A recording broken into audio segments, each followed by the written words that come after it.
pa man, bawal pa rin pong paradahan to. Saka dito makikita natin yung paradahan dito. Ayan naman, dahanan ng PWD. Sa CRV makikita natin yung paradahan dito. Nandito pa sa signage, no parking, clamping zone, mabuhay lane. Toyota Wico rito 119. Ayan din, mayroon din nga signage dito sa poste, no parking. Dito na to sa may tapat pa ng Mary Chelsea. Hindi po, kasi kayo po nag-2-place sir. So yun, papipirmahan lang yung notice doon. So sila yung nagpa-clamp. At sila rin yung may-ari ng sasakyan dito na naharangan. Na kung saan pwede tayo magparada. Ngayon po, 2023 na, sumunod po tayo sa batas trapiko. Huwag po tayo maging pasaway. Yun lang po, salamat.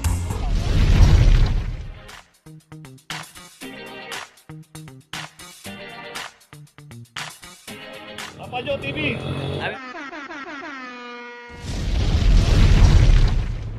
Location natin Blooming Street, corner Retiro Street. Dito naman yung isang Innova. Ito meron na rin alarm number 2367. Dito rin sa kahabaan ng Blooming Street kung sino po yung abutin dito. At ulan driver. Kasama yung video. So makikita natin may mga nakaparada sa kabilang side. Hindi na po sakop ng Maynila yan. Quezon City na po yan, kaya hindi na po na hinuhuli yan. At hindi na rin po kasi jurisdiction ng Maynila yan.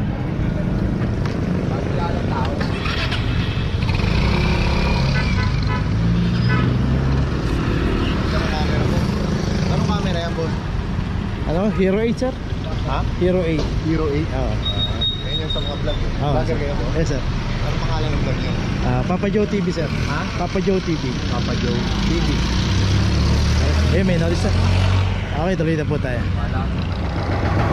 Okay, dito ngayon tayo sa Maceda, corner Espanya Boulevard.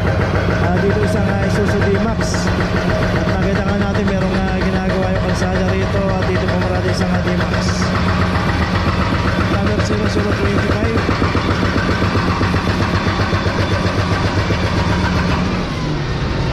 So dito nagkaroon ng pagkakataon kasi merong ginagawa. O yan, kita natin, binubungkal yung kalsada. Pero ganun pa man, bawal pa rin pong paradahan to. Saka dito makikita natin yung pinaradahan nito. Ayan na naman, dahanan ng PWD. Parts PWD meron doon.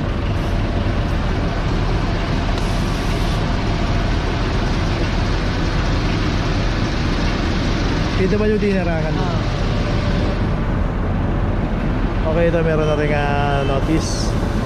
Okay, tuloy na po tayo. Okay, dito ngayon tayo sa Muelle del Banco, corner ng Dasmariñas Street.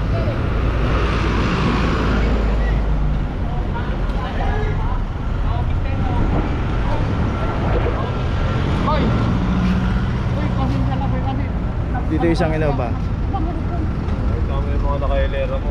Oo. Sige na, boss. Wala na. Inaantay ko lang kasi yung ano ko. Sabihin, hindi sila bumabana. Hindi ko naman napansin kasi, boss.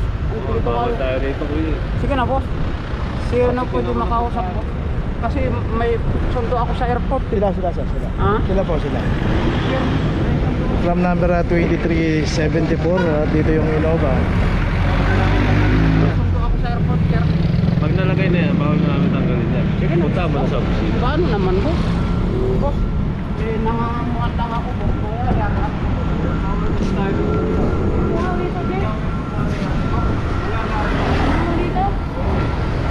Mamaya yan.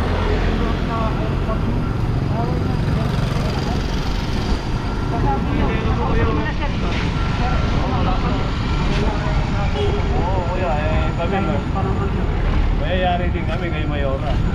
Hindi namin pwede tanggalin. Ikaw na lang kausapin ko po. Hindi, sa opisina kaya punta mo. Nakikiusap ako po kasi mayayari ako sa boss ko. Oo, bawal tayo dito. Sige na, sir, tabo ka. Sige na, sir. Sige na, ano nga ito ba? Mulya? Pwede, Del Banco. Kuhanin mo. Di? Kasi Del Banco. maano ako sa boss. Dasmariñas corner. Mulya di? Del Banco. Del Banco. Ma'am, magkano ito boss yan, ma'am? 900 sir. Oo, mayayari ako sa boss ko. Bayan naman kayo na pala. Driver kayo. Sige na, sir. Pasuyo na lang, sir. maano ako sir. Dapat tingnan mo sila, nando doon ang driver, kayo, bumaba kayo, dalhin nyo na lang sa opisina yan. Saan ang opisina niyan ma'am? Sa may impounding, diba Saan? yung Quiapo, pabalik kang ganyan. Doon. Kung nga sakaling wala kang service, Kasama ka. ang tricycle ka, pabalikan. Yun lang, wala akong pera man. Okay, ito may notice na yung Innova rito. Nangyayari man ako sa boss.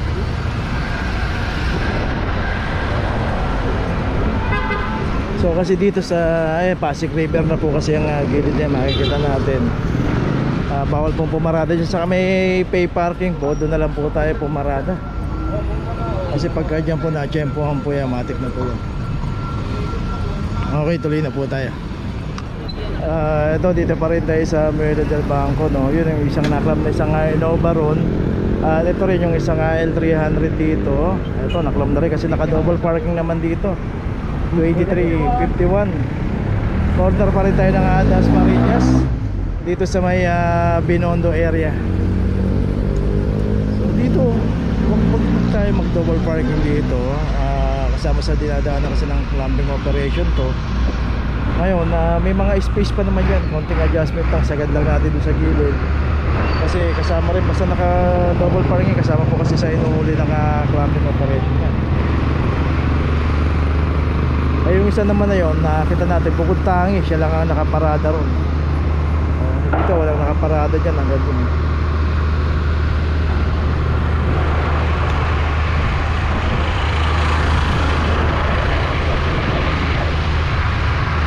At ito, wala rin kasi driver pong L300. Okay, ito meron na rin notice.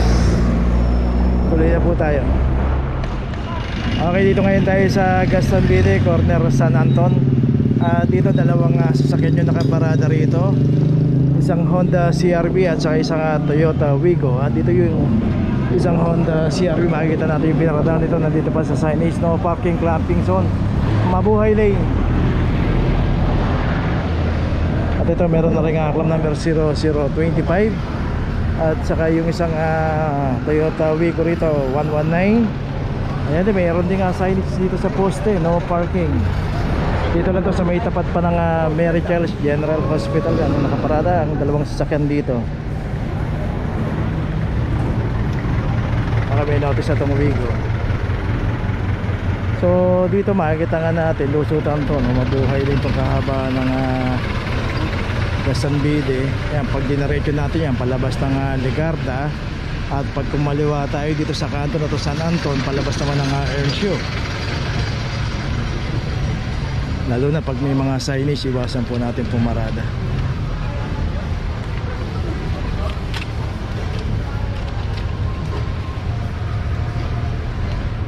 Okay, ito meron na rin notice. Okay, tuloy na po tayo.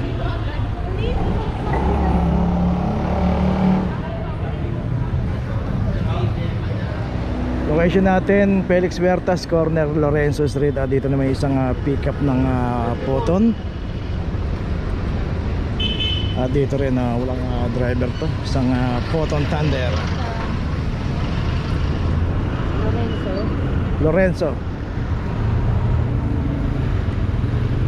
So dito kung paparada tayo, matatagalan tayo. May mga pay parking dyan sa Oroquieta Street. Dito kasi sa Felix Huertas tong kahaba na to, kasi makita natin yan yung SM San Lazaro. Wala pong pay parking dito. So yung pinaradahan ng Photon Thunder, bawal po kasi. Ito mayroon na rin notice.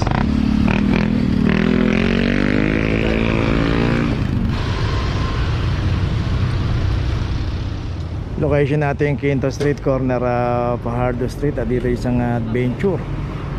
At ito meron na rin aklam number 2366. Dito pumarada sa may Legarda Elementary School. Di ba po nag-ooperate ng motor mo Pagka binanyan, magkano? 900. Tagal yan yata yan dyan, no? Tagal yan yata yan. Okay, so sabi ro ni ate, taga rito rin yung may-ari, pero nakipark lang dito sa Quintos. At yung pinaradahan niya kasi school zone, Dito hindi. one side lang po. Dito pwede po, yung pinaradahan dito bawal.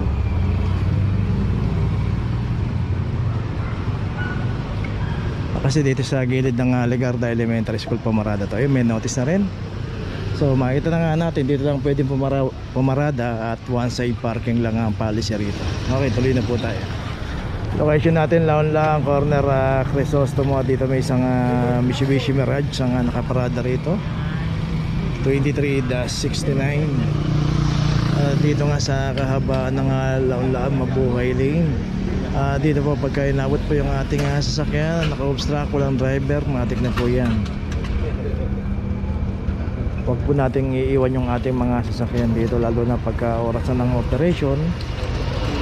Dito po kasi random po yan kung sino po yung aabutan at walang driver, matik na po yan.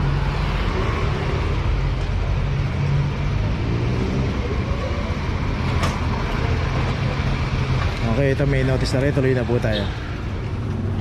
Okay, nandito ngayon tayo sa Galicia Street, in between ng Espanya Boulevard at Loyola Street. At dito may isang Toyota Vios.